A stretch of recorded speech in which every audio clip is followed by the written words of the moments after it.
আসসালামু আলাইকুম। নতুন একটা ভিডিও নিয়ে হাজির হয়েছি আমি লাবণী আক্তার। ভাই বোন অনেক দিন পর এক জায়গা হলে কি যে আনন্দের তা শুধু অনেক দিন পর পর যে ভাই বোনেরা একসাথে হতে পারে তারাই জানতে পারে। তো এখানে আমার খালাতো ভাই, মামাতো ভাই, আমার ভাই এরা সকলে মিলে হচ্ছে একটা বারবিকিউ পিকনিক করবে, তারই প্রসেসিং চলছে। আমার মতো যারা বারবিকিউ খেতে পছন্দ করেন কিন্তু তৈরি করতে পারেন না, এই ফুল ভিডিওটি যদি তারা দেখেন তারা খুব সহজেই বারবিকিউটা নিজেরা তৈরি করে খেতে পারবেন। প্রথমে আস্ত 2টা মুরগি এনে জবাই করে সুন্দর করে পিস পিস করে নেবেন। এরপরে হচ্ছে এগুলোকে একদম সুন্দরভাবে ধুয়ে নিতে হবে।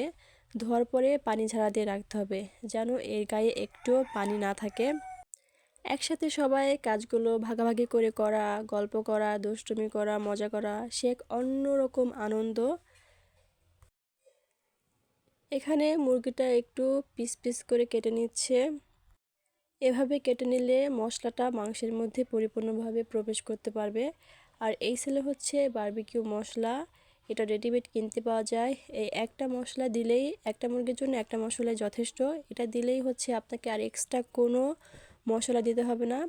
শুধু দিতে হবে হচ্ছে টেস্টিং সল্ট, যা খাবারের স্বাদ বাড়াবে। তার পাশাপাশি হচ্ছে খাবার যে লবণটা আছে, আর এর মধ্যে তেল দিতে হবে। সয়াবিন তেলও দিতে পারেন আর সরিষার তেলও দিতে পারবেন। সরিষার তেলটা হচ্ছে ঝাঁঝালো ঝাঁঝালো একটা স্বাদ আসবে। মশলাটা সুন্দর করে মাখিয়ে এর মধ্যে মাংস দিয়ে দিয়েছে। মাংসটাও একদম সুন্দর এপিট ওপিট করে মশলাটা যেন সকল মাংসের মধ্যে প্রবেশ করে সেভাবে হচ্ছে মাখাতে হবে। আর মাখানোর কাজটা করেছে আমার বড় বোন। আপু খুব সুন্দর করে মাখিয়ে এটাকে এখন আমরা ফ্রিজে রেখে দিয়েছি কিছুক্ষণের জন্য। এখন হচ্ছে বারবিকিউর যে কয়লাটা হয় এটা বানানোর প্রস্তুতি চলছে। এটাকে প্রথমে আপনারা হচ্ছে এমনি যে জালতিগুলো আছে ওটা দিয়ে আপনারা বানাতে পারবেন না। এর জন্য প্রয়োজনীয় হচ্ছে কাঠ প্রয়োজন, যেন কাঠটা পুড়ে কয়লা হতে পারে।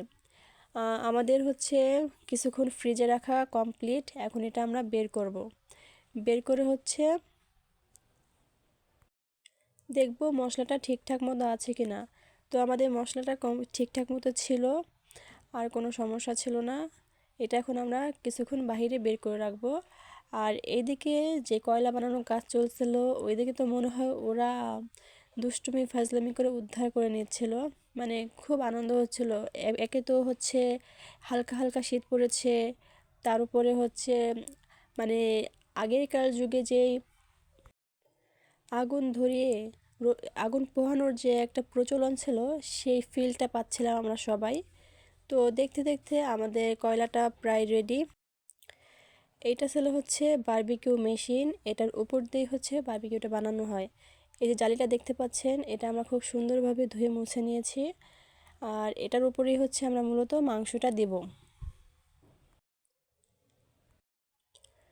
কয়লাটা খুব সুন্দরভাবে হয়ে গিয়েছে। আমরা যেহেতু দুইবারে দেব যার জন্য কিছু অংশ কয়লা আমরা উঠিয়ে রেখেছিলাম। এখন এর পাশ দিয়ে আমরা এক এক করে সব মাংসগুলো দিয়ে দেব। আর একটু পর পর হচ্ছে এটাকে উল্টিয়ে পাল্টিয়ে দিতে হবে। মাংসের যে এক্সট্রা মশলাটা থাকে এটা বারবার এর উপর দিয়ে দিতে হবে আর উল্টিয়ে পাল্টিয়ে দিতে হবে। এভাবে হচ্ছে 4-5 উল্টন দিলেই মোটামুটি রেডি হয়ে যাবে। আলহামদুলিল্লাহ আমাদের বারবিকিউর ফার্স্ট রাউন্ড শেষ। এভাবে আমরা পরবর্তী আরেকবার মাংসগুলো ভালো করে তৈরি করে নিয়েছি। আর এই হচ্ছে খেয়ে দেখছি ভিতরে সব কিছু পরিপূর্ণ গিয়েছে কিনা, সেদ্ধ হয়েছে কিনা। মাশাআল্লাহ খেতে খুবই সুস্বাদু হয়েছে। আলহামদুলিল্লাহ আমাদের বারবিকিউ পার্টিটা সম্পূর্ণ হয়েছে। সকল প্রশংসা আল্লাহ তাআলার। আশা করছি ভিডিওটি আপনাদের ভালো লেগেছে। লাইক কমেন্ট শেয়ার করে পাশে থাকবেন। ধন্যবাদ। আল্লাহ হাফেজ।